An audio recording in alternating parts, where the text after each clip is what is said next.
Gindapatan sa nagakaigo nga pagpulong ang 14 ka mga persona nga lalaki nga sakay sang Isuzu elf truck matapos nagtakilid sa dalan sang Pandak sa Banwa sang Paviatak na alas 5:10 kahapon sang hapon, Abril 26, 2021.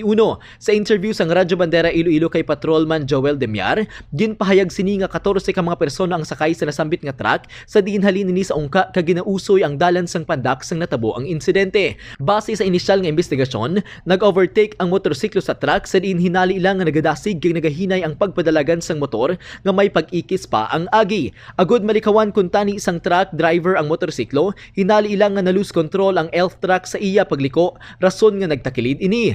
Gilayon man nga nagpalagyo ang driver sang motorsiklo sa wala mahibaluan nga direksyon. Balita nagikan sa probinsya sang Iloilo, Stephen Burgos Isuan, nagabandera sang matuod-tuod nga serbisyo publiko kag kalingawan sa Iloilo, Radyo Bandera.